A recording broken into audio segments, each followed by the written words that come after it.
Prince Harry erupted in court, screaming, "This is impossible. They're mine," as DNA results revealed a shocking truth that could shake the royal family to its core. In a stunning courtroom revelation, a court-ordered DNA test confirmed that Prince Harry is not the biological father of at least one of his children, and the test points to an unknown American man as the real paternal match. Meghan Markle, seated just feet away, reportedly froze as the judge delivered the devastating findings. How did it come to this?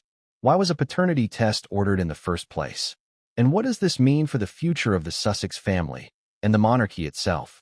Stay with us as we uncover the explosive details behind Harry's emotional courtroom breakdown and the global fallout from a scandal no one saw coming.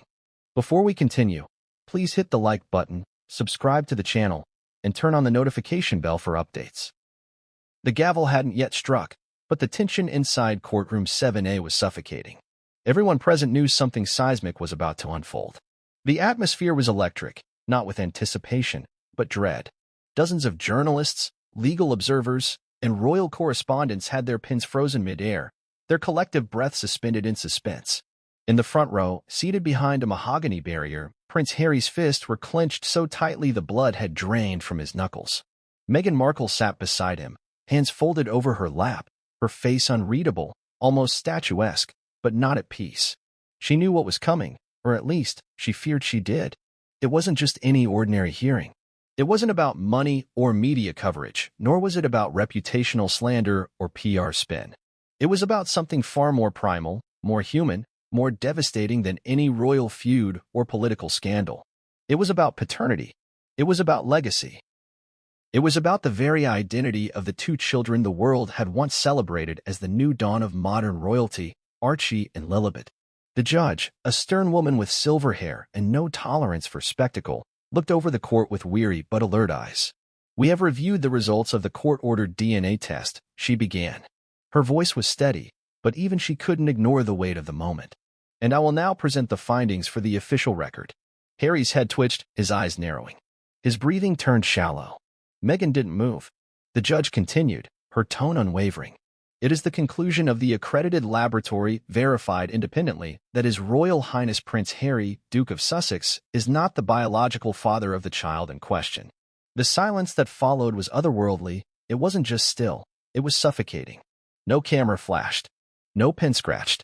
For the first time in his life, Harry was invisible in a room full of eyes. And then it happened. He exploded.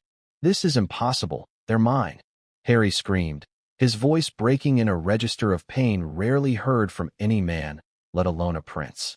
His fists slammed the table. Security moved, unsure whether to intervene. The judge raised her hand, commanding calm, but Harry was inconsolable. He staggered back from the bench, pale as a ghost, his face contorted in rage, grief, and pure disbelief. The courtroom was no longer a courtroom. It had become a stage for a modern-day tragedy, and the world was watching. This wasn't just about royalty anymore. This was about truth, deception, and what it means to be a father when biology dares to disagree with the heart. To understand how the Duke of Sussex, once the most beloved rebel of the British royal family, came to be standing at the center of a storm so personal, so scandalous, and so irreversible, we must trace the path that led here. A path riddled with whispered doubts, buried timelines, anonymous tips, and years of carefully choreographed public appearances meant to sell a dream that, behind closed doors, was already unraveling. In the beginning, there was love, or at least, the illusion of it.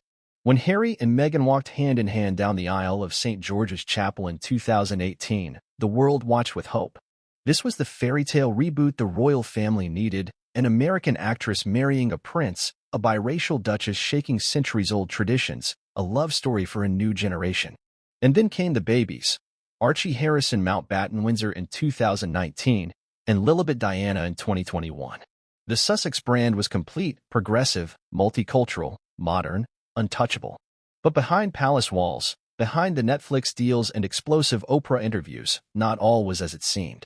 Whispers began to circulate, not just among gossip blogs or tabloids, but from within, palace aides, security staff, distant family members. Small inconsistencies began to pile up. Why were there no hospital photos of Archie's birth? Why did Meghan's baby bump seem to shift shape from one appearance to the next? Why were the Queen and Prince Philip allegedly kept at a distance for weeks after Lilibet's arrival? Still, it was all rumor. The kind of noise that surrounds every royal figure, especially one as controversial as Meghan Markle. But then, the rumors found legs. And those legs carried them straight into the legal system. It began quietly, a sealed motion filed by a private legal entity, believed to be acting on behalf of a royal stakeholder. The request, a DNA verification of lineage for the children of the Duke and Duchess of Sussex. The reason, concerns regarding royal succession, inheritance rights, and claims to royal blood. The court, under pressure but bound by law, granted the motion. Samples were taken. Weeks passed. And now, here we were. Prince Harry, a man who had risked everything to defend his wife and children, from walking away from his royal duties to taking on the British press and his own family, was now being told that his paternity, the very foundation of his identity as a father, was in question. The prince who had once famously declared, "What Meghan wants, Meghan gets," was now confronting a reality that not even the most loyal spouse could explain away. To understand the gravity of what happened in that courtroom, one must understand the man it broke. Harry was not just some distant royal heir living in luxury.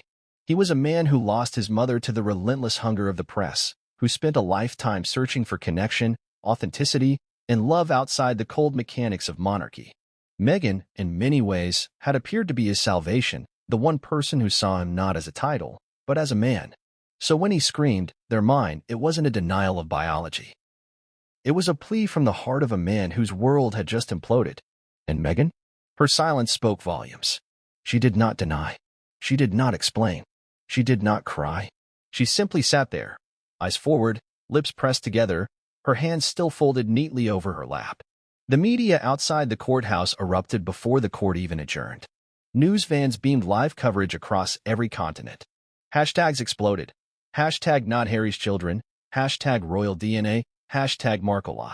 Inside the palace, crisis teams mobilized. Legal consultants were called. Advisors scrambled to control the narrative. But it was too late. The narrative had already written itself, and this time, it was beyond the reach of royal PR.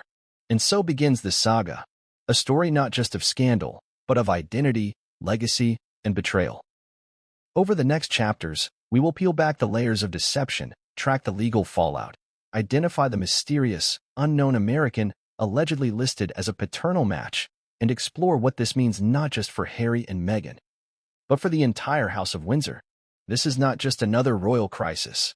This is the unraveling of a storybook carefully constructed and sold to the world, one frame, one interview, one posed photo at a time. But stories, like DNA, don't lie forever. It didn't happen overnight. What the public saw explode in a courtroom had been boiling quietly for months, if not years. Behind the stately doors of Buckingham Palace and the luxury walls of the Montecito Mansion, a silent war had begun. It was a war not of armies, but of whispered suspicions, strained glances, sealed documents, and broken trust. The kind of war that leaves no visible casualties but destroys everything sacred: family, lineage, truth. It started with a question, a quiet one, uttered behind closed doors by someone too high-ranking to be ignored. The question wasn't shouted. It wasn't even asked directly. It was merely floated during a discussion on royal succession and future protocols. A senior aide, under condition of anonymity, reportedly heard the phrase, "Are we absolutely certain of paternity?" And that was all it took. The doubt, once voiced, spread like fire in dry brush. It wasn't just about gossip anymore. It had become a matter of legal, constitutional, and dynastic consequence. Who would inherit what? Who could claim what titles? Who had the blood right to sit on any throne or even carry the Windsor name? In a royal system so obsessed with bloodlines and ancestry, even a sliver of uncertainty was like a hand grenade tossed into the heart of tradition. Senior advisors, according to sources close to the palace, began conducting quiet inquiries. Lawyers were consulted. Genetic consultants were approached off the books. If a scandal of this scale ever made it into the press, let alone the courts, the monarchy itself could suffer a reputational blow unlike any it had faced since the abdication crisis. There were murmurs that King Charles himself was aware. Not that he believed the rumors, but that he understood the potential cost of ignoring them. Meanwhile, on the other side of the Atlantic, things weren't so peaceful either. Prince Harry had become more withdrawn, reportedly paranoid. Friends said he seemed constantly agitated, checking his phone obsessively, asking odd questions, and losing sleep. The man who had once championed mental wellness was now quietly unraveling behind the scenes. And Meghan? She was doubling down on her projects, smiling for the cameras, and projecting control, but those close to her noticed the subtle change. Her public image was polished, but her energy had shifted. Rumors swirled that she had hired a private legal team months earlier. Not for any upcoming lawsuit, but for something personal. By the time formal court filings were initiated, the palace had already begun preparing for impact. The legal documents were sealed, but not invisible. Journalists who knew where to look began to pick up traces, redacted filings, blocked out names, court schedules that suddenly included titles without surnames. The Daily Mail hinted at it. The Times tiptoed around it. But no one had the courage to print it directly. Not yet. And then came the moment that changed everything. A document was leaked, not to the press, but internally within the legal system. An anonymous clerk, unable to stay silent, reportedly forwarded a confidential filing to a legal contact in London. The filing confirmed what many feared. A formal petition for a DNA test had been submitted, approved, and was already in progress. The petitioner was not named. The children were identified only by initials, but the implication was clear. Panic set in. Senior royal advisors convened late-night meetings. Public relations consultants from 3 countries were placed on retainer. A strategy had to be prepared for every possible outcome. What if the results confirmed Harry's paternity? Then the monarchy could paint the whole ordeal as an unfortunate but responsible act of due diligence. But what if they didn't? That question hung over everyone's head like a guillotine. Inside the Montecito home, the tension was reaching a breaking point. Sources close to the couple described the environment as icy. Conversations were short. Dinners were silent. Harry reportedly asked Meghan, more than once, why the court was involved at all. Why not just get it done privately, he had asked. Meghan, according to insiders, had no clear answer. She would deflect, redirect, or suggest that the process needed to be legally clean. That only made Harry more anxious. He wasn't a fool. He understood what was at stake. He also knew how the British press would treat him if the worst happened. He wasn't just a husband or a father. He was a symbol of rebellion, of breaking from tradition, of choosing love over lineage. But what if that love had built itself on a false foundation? Meanwhile, lawyers in London were busy behind the scenes. They had to prepare for every possible legal implication. Inheritance law, custody arrangements, title revocation, even the constitutionality of the children's claims to royal lineage. And at the same time, Buckingham Palace had to prepare a communication strategy to say something without saying too much, to defend the monarchy without publicly condemning one of its own. Prince William was said to be furious. Not necessarily because he believed the rumors, but because he hated the spectacle. The brother he once loved as a partner in crime had now become a liability. According to palace insiders, William was briefed on the DNA case weeks before the hearing. His response? Why would he even allow this to happen? He reportedly snapped. If there was nothing to hide, this would never have made it to court. Princess Anne, ever the stoic, was less emotional but equally disturbed. This is going to break him, she allegedly told a trusted friend. And perhaps she was right. In the days leading up to the hearing, both the US and UK press entered a strange state of suspended anticipation.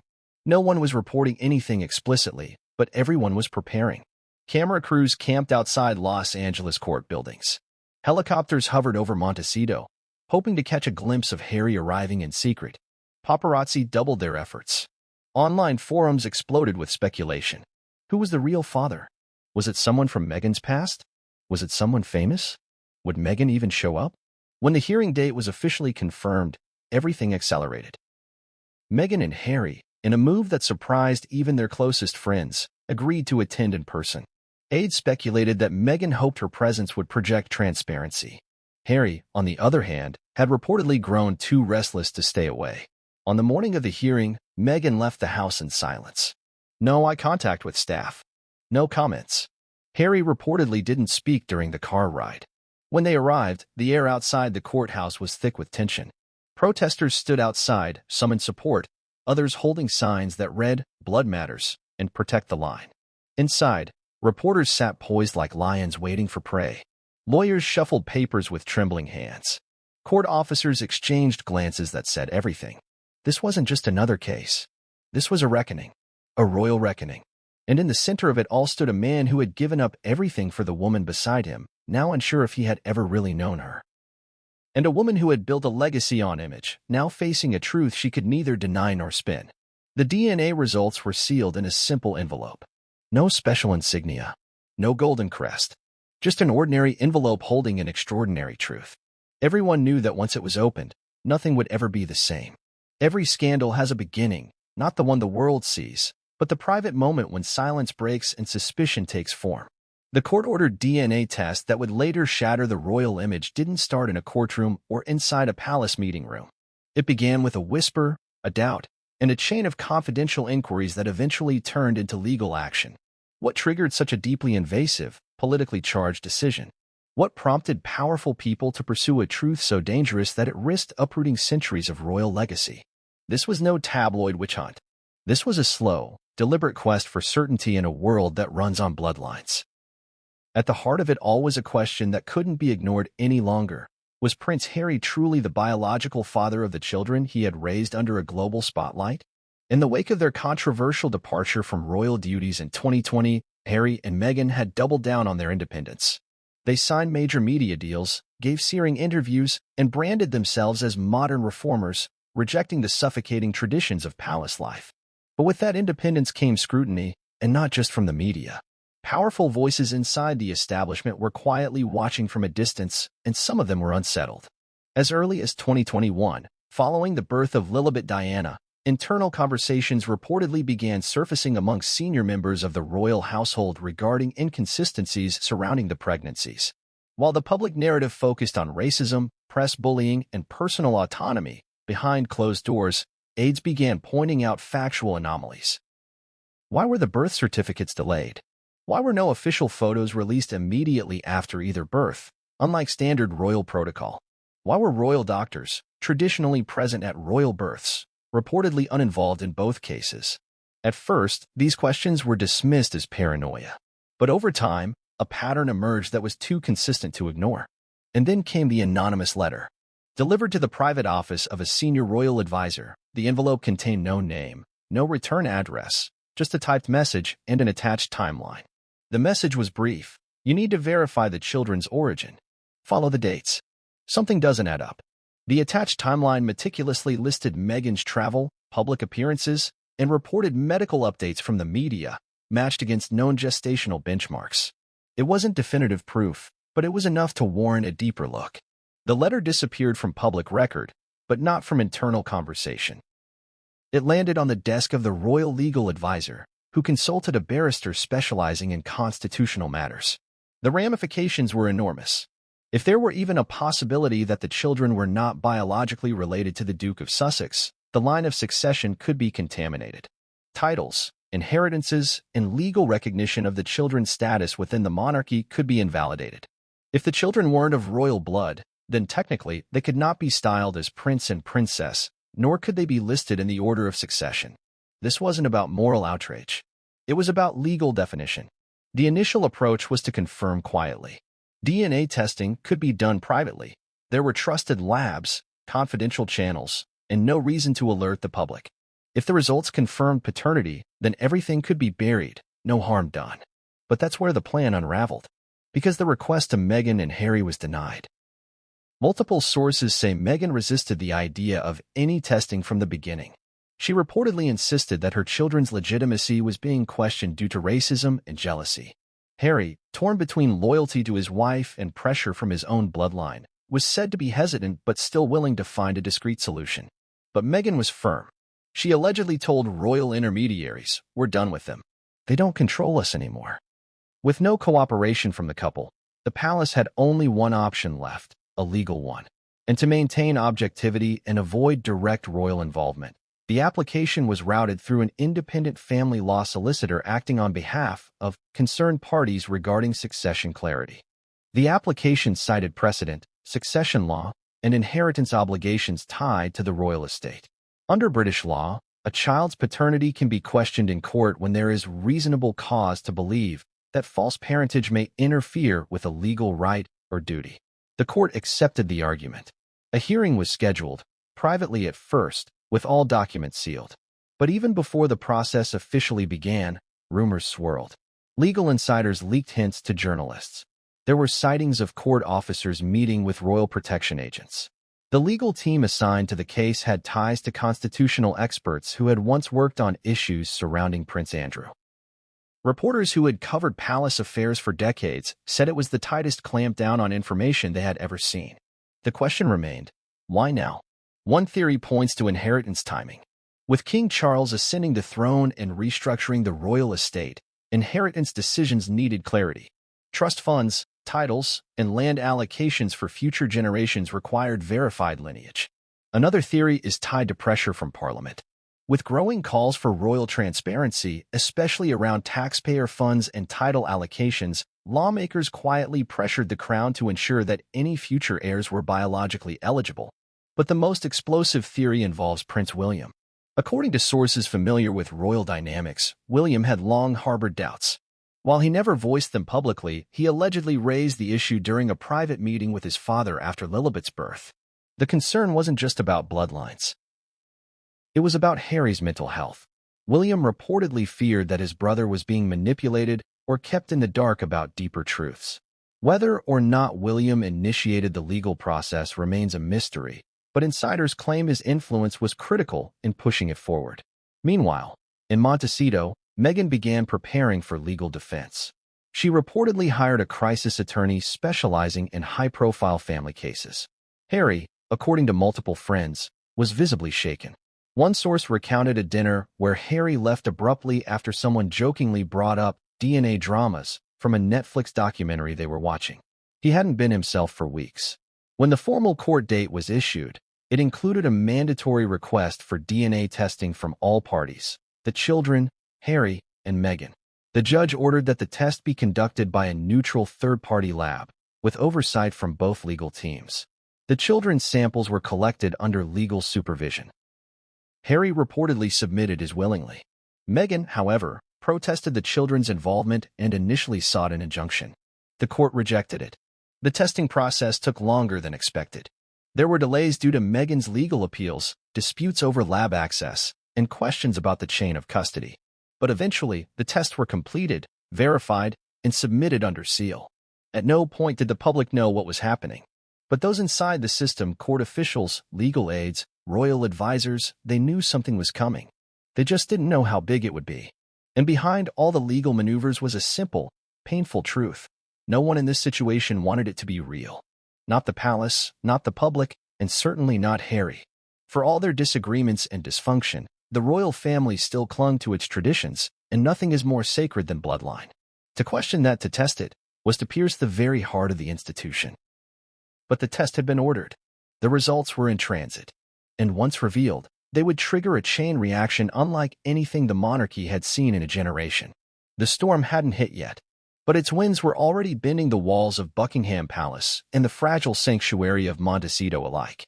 The courtroom was too quiet for a case of this magnitude. Cameras weren't allowed inside, yet reporters described the silence as so thick it clung to the walls. There were no murmurs, no scribbling of pens, no clacking of keys from the press. Just a slow, rising tension that bound the air like fog. Everyone knew what this day meant.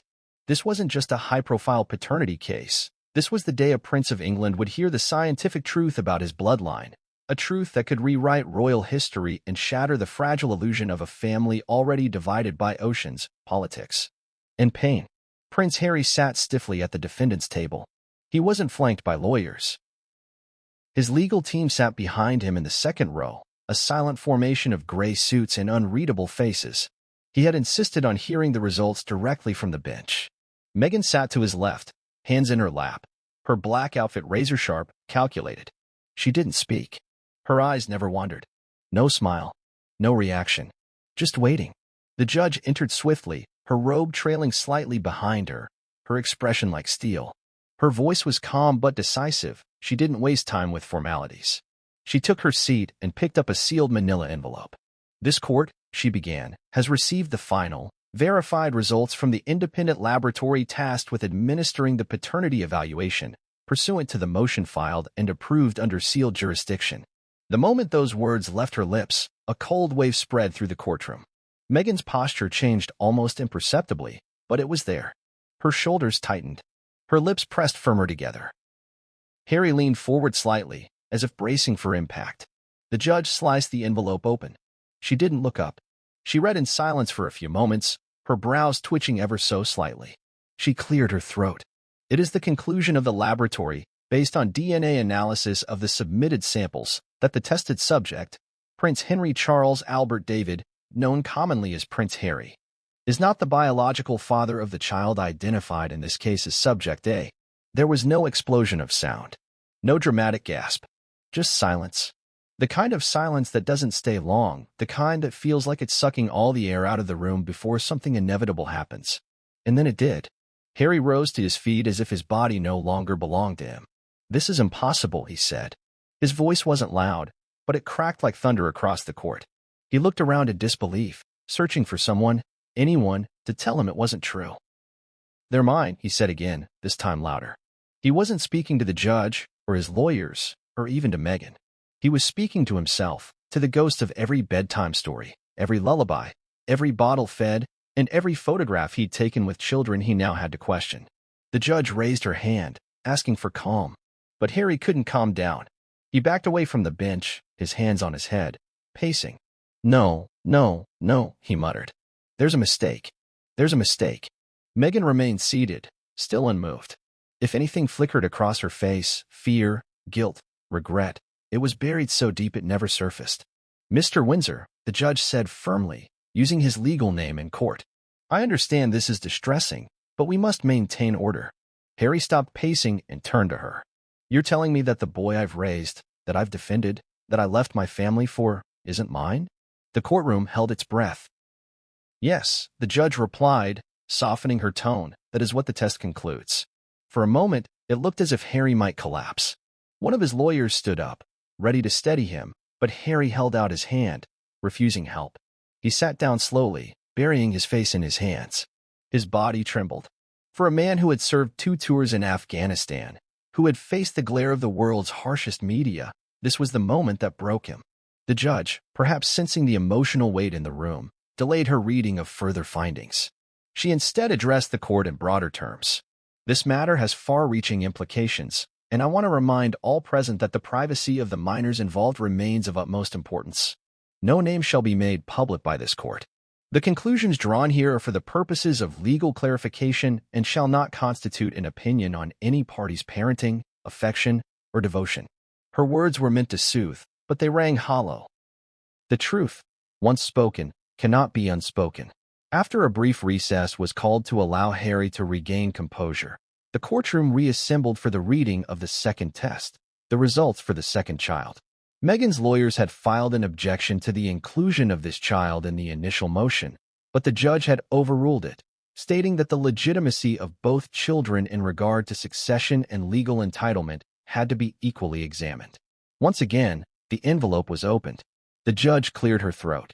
Regarding Subject B, the second minor in question, the results confirm a 0% probability of biological relation between the subject identified as Prince Harry and the minor. It was a clean, scientific declaration. No ambiguity. No technicalities. Just numbers. Data. Fact. Harry didn't speak this time. He didn't move. He just stared straight ahead, his face devoid of expression, as if part of his soul had quietly left his body. Meghan slowly turned her head toward him, perhaps expecting something, a question, an accusation, a plea. But he never looked at her. Not once. Outside the courtroom, the world had already found out. Despite the sealed nature of the proceedings, someone, perhaps a legal assistant, perhaps a member of the press with deep pockets, had leaked the results. The headlines were up before Harry had even left his seat. DNA shock. Prince Harry not father. Windsor scandal rocks monarchy. Bloodline broken. Court confirms Meghan's children are not Harry's. The court did not identify the biological father, but the documents did include a single sentence that set the internet ablaze. Paternal match indicates a genetic relationship to an unnamed American male. Identity sealed under privacy protections. Speculation erupted instantly. Every man Meghan had ever been linked to publicly or rumored was suddenly back under scrutiny. Social media turned into a digital witch hunt. Former colleagues, celebrity friends, and ex-boyfriends found themselves trending without warning. Some denied any connection. Others stayed silent. But no one could stop the avalanche now rolling down the hill. Back in the courtroom, the judge brought proceedings to a close, reminding all parties that further hearings would determine custody, inheritance, and legal naming rights. But Harry was no longer listening. He sat slumped, eyes distant, his title heavier than it had ever been. Meghan stood and whispered something to him, but he didn't respond. He simply stood, turned, and walked out of the courtroom without waiting for her. And just like that, the illusion that had once been their marriage, their family, their modern fairy tale cracked wide open for the world to see. The verdict wasn't a public vote or a media narrative. It was DNA. Irrefutable, inescapable, undeniable. The truth had arrived. And no crown, no title, no carefully curated brand could protect them from it. The moment the courtroom doors closed behind him, Prince Harry paused in the corridor like a man suddenly robbed of his surroundings. Gone was the stoic royal demeanor that had helped him endure decades of scrutiny, tabloid attacks, and family fractures. In its place stood a man hollowed out by revelation, exposed and stunned in a way no crown could conceal. The hallway was sterile and quiet, reporters and cameras barred from entry, but even that stillness did little to shield him from the truth that now echoed louder than any media firestorm ever could. Inside the courtroom, Meghan remained seated. She hadn't followed him out. Perhaps she was waiting for legal instructions, or perhaps she understood that there was no point in chasing a man whose world had just been pulled from beneath his feet. Her expression hadn't changed. Her hands were still folded in her lap, her eyes still forward, but every person present felt the weight of what had occurred. Not just for the institution of monarchy, not just for legal precedent, but for the human being at the center of it all. Prince Harry was no longer fighting for titles or legacy. He was fighting to breathe. He staggered into a small room reserved for legal consultations, where two of his lawyers quickly followed behind. As the door closed, he slumped into a chair, his palms pressed against his face, muttering over and over, "They're mine. They have to be mine." The breakdown wasn't theatrical. It wasn't for the cameras. There were no cameras. It was raw and instinctual, a man confronting a reality that tore at his very definition of fatherhood. For 4 years, he had held Archie in his arms, kissed him goodnight, heard him say, "Daddy." For 2 years, he had watched Lilibet toddle across their Montecito home, clapping her hands and laughing at his silly faces. The moments weren't imagined. They weren't illusions. They were real. They were sacred. And yet, the science, cold and irrefutable, had declared otherwise. "Does this make me a fool?" he asked aloud, his voice shaking. "No," one of his lawyers said gently, but the word meant nothing in that moment. The spiral deepened. Harry pressed his fingers into his temples, as if trying to force the images from his memory, not of the courtroom, but of the life he thought he had built. He remembered standing outside the hospital after Archie was born, shielding Meghan from the press. He remembered their first family trip to Canada, Lilibet wrapped in a soft blanket as snowflakes danced around them. He remembered their interviews, their declarations of unity, their promises to protect their children at any cost. Now he realized he hadn't protected them. He hadn't even protected himself. Hours passed. Legal teams came and went. The judge had ordered further hearings for custody matters, but no one was thinking about that yet. Harry hadn't moved from the consultation room. Food was brought in. He didn't touch it. His security team stood outside the door, arms folded, expressions grim. They had protected him from paparazzi, from threats, from public harassment, but they couldn't shield him from this. At one point, he asked to be left alone. The lawyers hesitated but complied. He sat in the chair, motionless, eyes locked on the blank wall opposite him. Somewhere inside, the gears of trauma were turning, revisiting a lifetime of abandonment, betrayal, and buried grief. The voice of his mother, long silenced by tragedy, seemed to echo through his memory. "She would have told me," he whispered to himself. Diana would have known. He felt a wave of shame crash over him. He had defended Meghan against his family, against the press, against the entire system. He had accused his brother of cruelty, his father of indifference, and his homeland of systemic failure, all to shield the one person he believed had rescued him. But now, standing alone in the wake of a revelation that would haunt him for the rest of his life, he wondered if he had mistaken rebellion for redemption. A knock came at the door. His security detail poked their head in. "Sir, your brother has called. He's asked if you'd speak with him." Harry stared back blankly. "William," he said, as if surprised the name still held any place in his life. Yes, sir. He's on standby. Your father, too. Harry didn't answer. He looked down at the floor, the weight of the past few hours, perhaps the past few years, pressing on him like a mountain. He waved the guard away. Outside the courthouse, the chaos was at full pitch. Journalists screamed questions into microphones. Protesters and supporters shouted over each other. Social media was ablaze. Photos of Harry walking out alone had already gone viral. Speculation over the identity of the real biological father was trending worldwide. Analysts debated the legal ramifications, royal experts dissected the timeline, and opinion columns had already begun to ask, could Prince Harry ever recover from this? But Harry wasn't thinking about recovery. Not yet. He was trying to reconcile the unreconcilable. The idea that everything he had believed about his family, the life he'd defended so vehemently, the sacrifices he'd made, was suddenly, catastrophically, wrong. At some point, Meghan entered the room. She didn't speak at first. She simply stood there, perhaps unsure how to reach a man who had just been gutted by the truth. He didn't look at her. He remained seated, his gaze cast downward, his voice hoarse when he finally said, "You should have told me." There was no accusation in his tone, no shouting, no anger.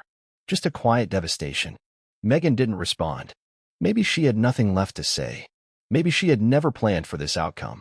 "I would have stayed," he continued, as if confessing to a ghost. "Even if they weren't mine, I would have stayed." Meghan opened her mouth but still said nothing. Her eyes glistened, but no tears fell. She placed a hand gently on the table near his. He didn't move. The space between them felt wider than the ocean they had once crossed to escape royal life. The silence stretched again, until she turned and walked out, leaving Harry alone once more. Hours later, under tight security and with the media still circling like vultures, Harry exited through the back of the courthouse. He was driven to a private residence in the city, not their Montecito home. His team feared the press would be waiting.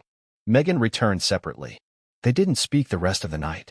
Inside the safe house, Harry reportedly asked for sleeping medication. He couldn't eat. He couldn't rest. When aides checked on him later, they found him sitting in the dark, watching a video on his phone, an old clip of Archie, barely a year old, babbling in the garden as Harry cheered him on from behind the camera. He played it over and over.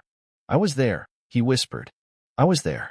In that moment, nothing else mattered. Not the titles, not the headlines, not the court orders. Just that memory, that voice. That one perfect afternoon in the California sun when everything still made sense. But now, that afternoon belonged to someone else.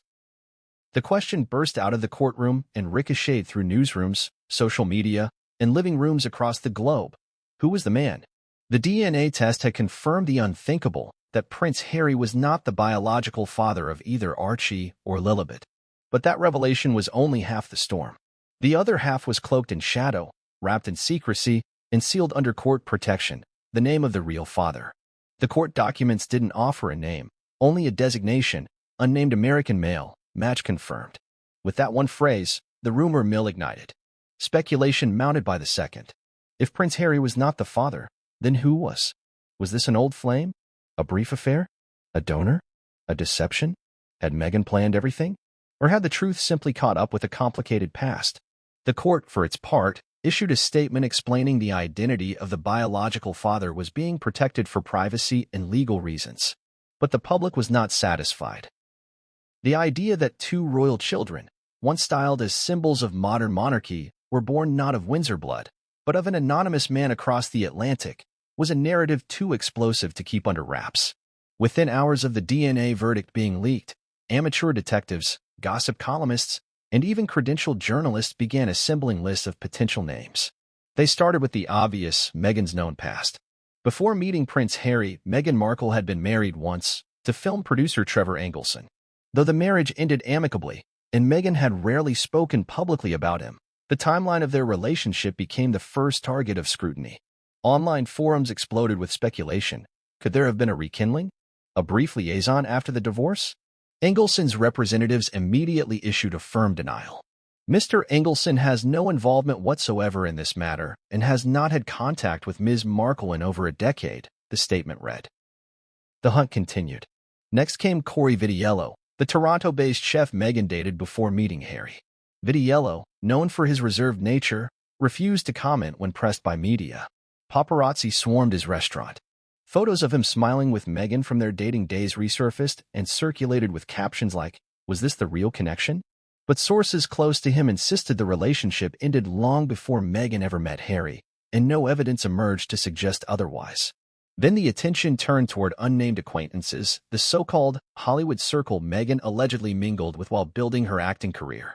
Anonymous insiders told tabloids about lavish parties in Beverly Hills, cryptic flirtations at industry events, and whispers of a brief, discreet involvement with a well-connected American businessman whose name had not yet surfaced. This mysterious figure, according to one former friend, was someone who wasn't famous, but had reach. The kind of man who never wanted his name in the papers, but knew how to make things disappear. The statement sent journalists into overdrive. Who was he? Was he wealthy? Married? Did he know he was the biological father of 2 children now at the center of a global royal storm? As theories multiplied, one name emerged that sent shockwaves through the media ecosystem. A private investigator, hired independently by a U.S. outlet, leaked that the DNA test had matched one non-royal male with a 99.8% paternal probability, and that this man had a known past interaction with Meghan in 2015, 2 years before she met Harry. While the investigator refused to name the individual, he described him as a media-adjacent entrepreneur in his late 30s or early 40s who had been present at several events also attended by Meghan Markle prior to her courtship with Harry. Suddenly, the theory of an old relationship gone quiet, but never truly over gained credibility. Journalists poured through photos from Meghan's years in Toronto and Los Angeles. A 2015 event at a Soho house in Malibu resurfaced in which Meghan had been photographed with a group of entrepreneurs and actors. Facial recognition experts began comparing those images to known figures in the tech and entertainment industry. Several high-net-worth individuals were speculated upon, but none confirmed. Still, the narrative was gaining weight. This wasn't a one-night misstep. This was possibly someone with history, proximity, and a motive to stay hidden. The question then became, did Meghan know? Was this deception or denial? One royal insider claimed that Meghan had always been vague when it came to discussing conception. While publicly, she spoke of pregnancies and motherhood with grace and poise, in private, she was elusive. According to a former aide, during her first pregnancy, Meghan insisted on extreme privacy, even allegedly barring royal doctors from being present at the birth, a break from royal protocol that had initially been brushed off as a personal choice. Looking back now, the aide said, it feels like she was hiding something. The issue of potential surrogacy also returned to the spotlight.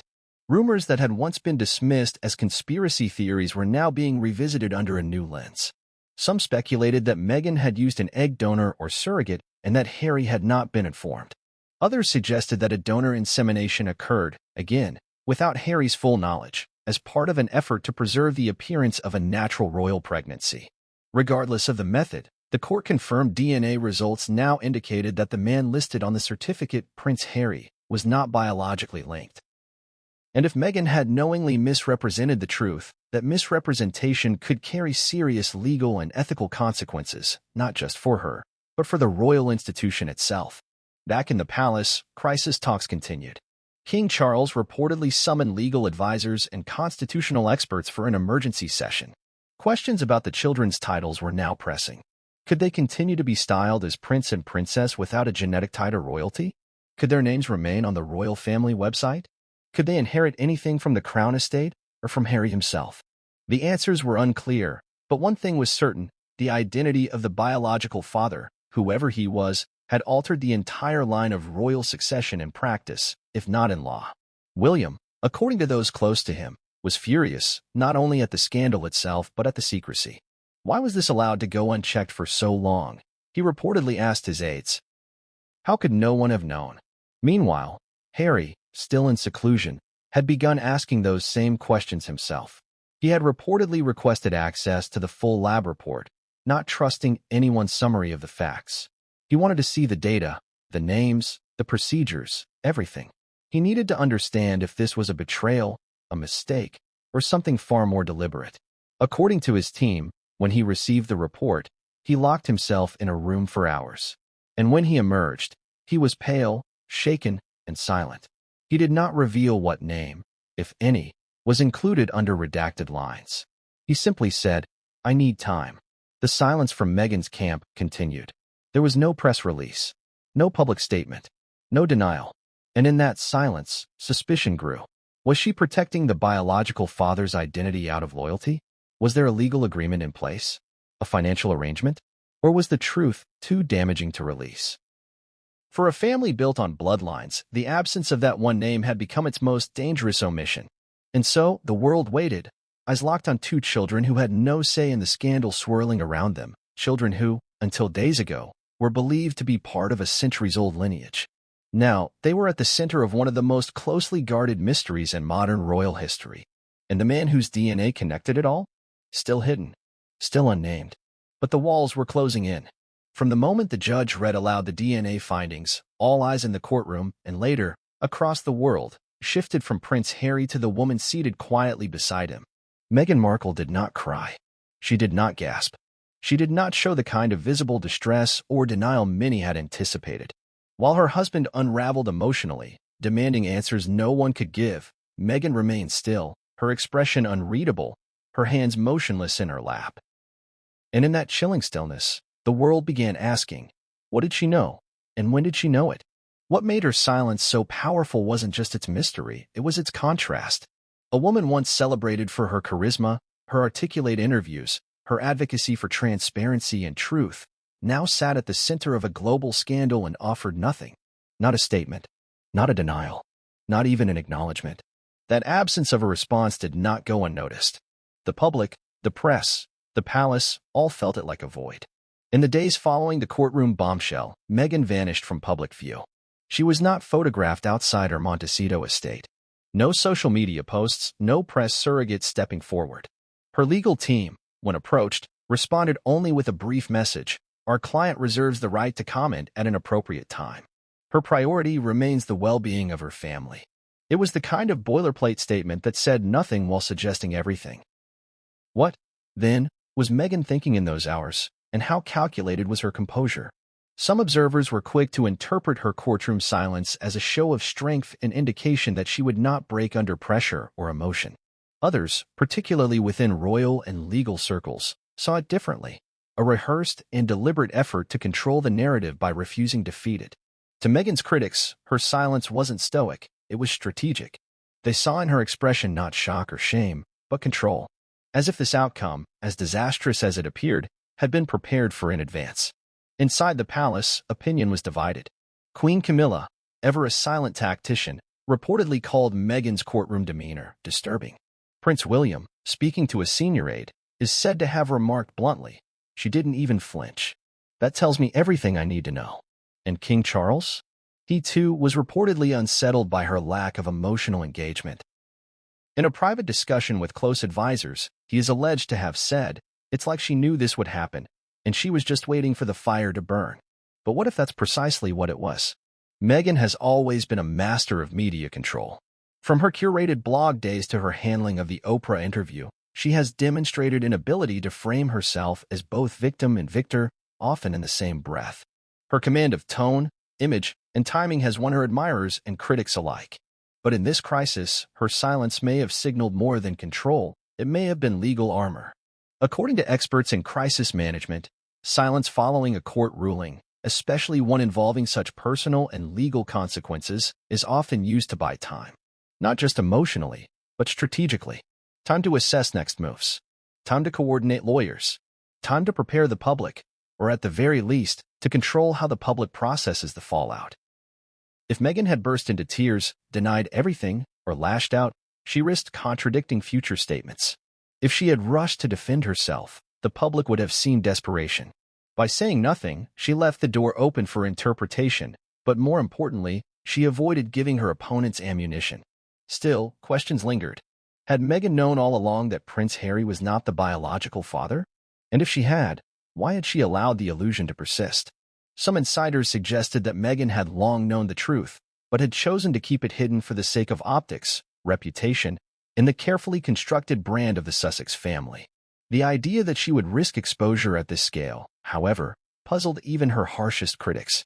Surely she must have known that a legal DNA test could not be fought with narrative management. Unless, of course, she had assumed it would never come to this. One theory emerged from those close to Meghan's past professional circles, that she had always counted on the legal system bending under the weight of royal reputation, or that Harry himself would refuse to go through with testing. She knew Harry worshipped those kids, said one anonymous source. She probably assumed he'd never agree to have them tested. She may have underestimated how deep the palace's claws would dig when they smelled blood. If Meghan had misjudged the system, the silence could also be one of panic rather than strategy. Yet her behavior in the days that followed told a different story. On the morning after the court verdict, Meghan's mother, Doria Ragland, was seen arriving at the Montecito estate in a black SUV. Witnesses described her expression as tense and exhausted. That same day, several close aides and house staff were allegedly let go from the household. Legal papers were seen being delivered. Meghan, still absent from all public settings, was rumored to have held a 5-hour strategy session with her attorneys behind closed doors. A week later, when the world still had not heard her speak, paparazzi captured a fleeting image of Meghan stepping into a black vehicle, wearing sunglasses, flanked by security. She was headed to her lawyer's office in Los Angeles. Her face betrayed nothing. It was the only photograph taken of her that week. Her absence from public life contrasted sharply with Harry's emotional visibility. While Harry was seen speaking softly to aides, taking long walks with security in Santa Barbara, and making brief visits to a private therapist, Meghan remained sealed in silence. Even close friends reportedly had not heard from her. She shut everyone out, one associate said. Not even her inner circle knows what she's planning. But Meghan is always planning. Some believe that her silence is setting the stage for a massive counter-narrative, that she will eventually emerge with an explosive interview, a documentary, or a memoir that reframes the entire DNA scandal not as deception, but as victimization, hers. They predict she'll point to unfair scrutiny, royal sabotage, and a deeply misogynistic culture that dared to question her motherhood and personal life. That theory gained credibility when sources confirmed that Oprah Winfrey, who conducted Meghan and Harry's historic 2021 interview, had reached out in the aftermath of the verdict. While no second interview has been confirmed, insiders speculate that preliminary discussions are underway. Others believe Meghan will retreat from public life altogether, taking her children and stepping away from the limelight under the banner of protection and healing. Her silence may serve as the final punctuation mark to a public career carefully orchestrated and now irrevocably fractured.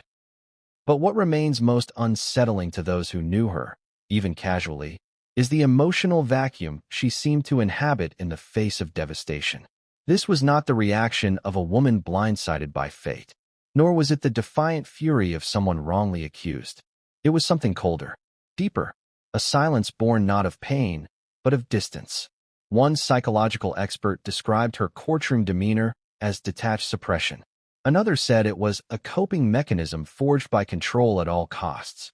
But a former palace aide put it most plainly. It was like she had already mourned this moment long before it ever arrived. And perhaps she had. Perhaps Meghan Markle, in her most private thoughts, had known this day would come, that the truth would surface, that the illusion she had helped shape would crack under the weight of scrutiny and science. But if she feared that moment, she didn't show it. She simply sat, and the world watched. By the time the dust settled around the courtroom revelation, the world had already begun recalibrating its perception of the Duke and Duchess of Sussex. What had once been painted as a story of liberation, romance, and modern royalty had been detonated by scientific truth, and the aftershocks were immediate, global, and deeply personal. The impact extended beyond the palace gates, past the luxury estates of Montecito, and into the hearts of millions who had either championed or condemned the couple since the moment they broke away from royal life. For the British public, the fallout was nothing short of betrayal. To many who had watched the couple's wedding in 2018, who had cheered for a younger generation of royals symbolizing progress and inclusivity, the DNA results felt like a cruel joke. Newspapers plastered headlines across their front pages in a manner not seen since the death of Princess Diana. Not as children, screamed one tabloid. The Great Deception, read another. Radio hosts and television commentators abandoned all pretense of restraint. Online, British citizens expressed everything from heartbreak to fury. The betrayal wasn't just toward Prince Harry, it was toward the nation that had welcomed Meghan into its most revered institution. In pubs and living rooms across the UK, the conversations were fierce and divided. Some called for calm, pointing out that the children were innocent in all of this, and that no matter the biology, Harry had raised them as his own. But others weren't so forgiving. To them, the entire Sussex narrative had been built on falsehoods. They accused Meghan of manipulating not just a prince, but a country, of rewriting the very fabric of a monarchy she claimed to despise, only to weaponize its prestige and titles for personal gain. Outside Buckingham Palace, protesters gathered within hours. Some held signs calling for the removal of the Sussex children's titles. Others demanded a parliamentary inquiry into the legal ramifications of royal inheritance fraud. Conservative members of Parliament began floating quiet conversations about amending protocols tied to royal succession, pushing for stricter verification processes in cases of contested lineage. The palace, initially silent, found itself boxed into a corner. For hours, aides scrambled to craft a response that would acknowledge the legal findings without appearing insensitive, or worse, complicit. When a statement finally emerged, it was brief and deliberate. His Majesty the King is aware of the court's findings and is considering all appropriate steps in consultation with Constitutional Council. At this time, the royal household wishes to emphasize its ongoing support for the privacy and well-being of the children involved. But the wording did little to quiet the storm. Critics noted the absence of Harry's name. Others pointed out that support for privacy could not erase the scandal now burned into the public consciousness. Behind the palace walls, the reaction was even more dramatic.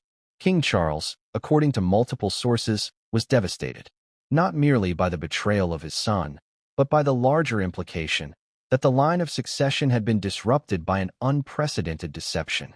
If the children were not biologically related to Harry, and therefore not of Windsor blood, could they retain any of the privileges they currently held?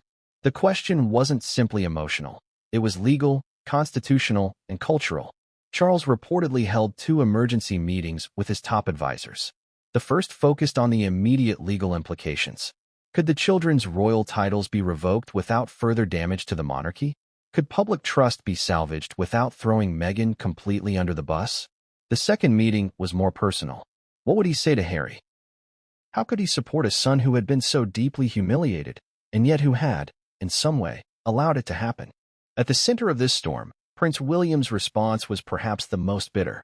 While no official statement came from the Prince of Wales, royal insiders confirmed that he was enraged. He saw the revelation as vindication, proof that his caution toward Meghan had never been jealousy or cruelty, but instinct. His relationship with Harry, already fractured since the infamous Oprah interview, now appeared irreparable. Harry walked away from everything for her, William reportedly said during a conversation with palace aides. And she gave him nothing but lies in return. According to those present, he then added something far more cutting. He wasn't just fooled.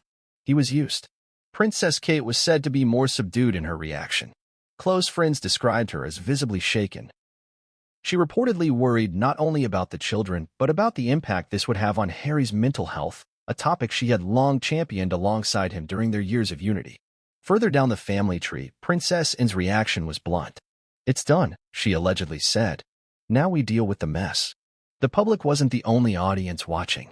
International media took the scandal and ran with it at full speed. American outlets were initially cautious, with many commentators attempting to defend Meghan, focusing on privacy and maternal rights. But as more details emerged, particularly the existence of a known paternal match, sealed by court order, the tide began to shift. Prominent anchors and talk show hosts began asking harder questions. Had Meghan misled the world? Had Harry been complicit in hiding the truth? Had the entire Sussex brand been built on deception? Celebrity allies of the couple, many of whom had remained vocal during their battles with the palace, now fell quiet. Oprah Winfrey, who had played host to their most explosive interview in 2021, made no immediate comment. Tyler Perry, who had offered them refuge during their move to America, declined interview requests. Even those who had once praised Meghan's courage and authenticity now seemed hesitant to touch the subject. Online, the fallout was relentless. Twitter, TikTok, YouTube, and Instagram became digital war zones of opinion, speculation, and fury. The hashtags #DNA deception, #not Harry's kids, and #Meghan exposed began trending within minutes of the court ruling. Videos of Meghan and Harry speaking about their children in past interviews were reposted with captions that ranged from mocking to heartbreaking. But perhaps the most damning impact was cultural. For millions, the Sussexes had represented something bigger than the monarchy. They had symbolized change. A biracial woman inside a centuries-old institution, a prince choosing love over duty, a family breaking free from tradition to write their own story. That story had inspired books, think pieces, and social movements. Now, that story was in ruins, and in its place was confusion, bitterness, and the gnawing sense that everything had been a performance. Meanwhile, legal experts began dissecting the fallout from another angle, the question of fraud. If Meghan had knowingly passed off children as biological heirs to a royal, what were the legal consequences? Could Harry sue for misrepresentation? Could the palace pursue civil action to recover inheritance misallocated based on false assumptions? More urgently, what would happen to the children's titles?